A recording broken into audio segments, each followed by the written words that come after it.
Welcome to Biz Tips. For this episode, I want to focus on company culture.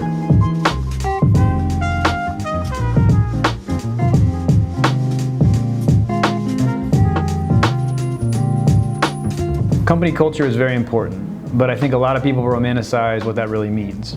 Ping pong tables, company offsites, happy hours, those types of things are typically attributed to a company's culture. But I think that oftentimes the actual work your employees are doing contributes more to the culture than anything else. We recently launched this new venture of a broker-dealer and went through a pretty stressful transition, but it was one that had a common goal and vision that everyone was excited about. And through that I saw that our employees and our culture were really improved because of the actual work that we were doing. And so for this episode of Biz Tips, I want to highlight 3 areas that I think any business owner could focus on that can help bolster their company culture.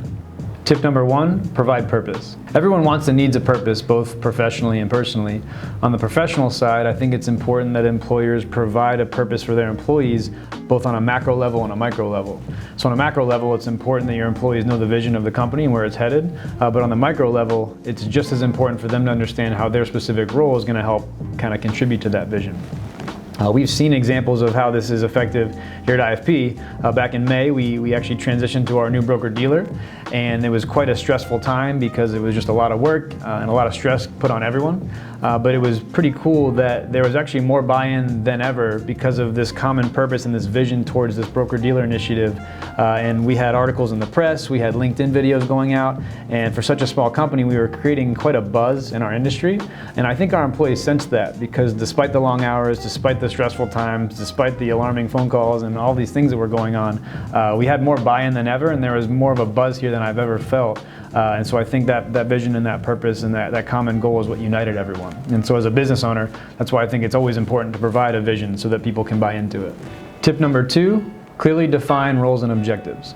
We recently surveyed all the team members here at IFP asking for what they think are the top 5 problem areas that we could improve on. And the results of that feedback were resounding in the fact that most people were a little frustrated with us clearly defining roles and responsibilities. And we had just started this new broker-dealer, we had just gone through this transition, and there was just a lot of new things going on, new departments, new procedures, new policies, and people were just wanting clarity on which department was responsible for which of those things. And so our exec team, our management team heard that. We actually started more clearly defining responsibilities and building processes and making sure that each department knew which role they played in which. And I can tell you that since we've started doing that, I've seen a lot more relief on people's faces around the office, and people are more energetic because they have clear objectives, which is something that you kind of forget that matters to people. Because sometimes if you're not clear on what you're doing, you kind of get paralyzed, versus if you have a clear objective, you know where you're going, you know what you need to work on, it just provides a little bit of relief there. And so I think any business owner needs to always maintain focus on, am I providing the right clarity and the right objectives and responsibilities and assigning them to the right people at my company? And if not, I need to make a pivot. Tip number 3, recognizing contributions. Every Monday we have a company-wide meeting called Monday Morning Drive. It's a meeting where we share updates and wins from the last week, but the most kind of important or exciting part of the meeting comes at the end, where we give people a chance to give each other props and either thank someone for something they helped out with the week before, or just recognizing someone for a job well done. And I think sometimes as business owners, we forget that inherently humans really want to be seen, heard, and appreciated.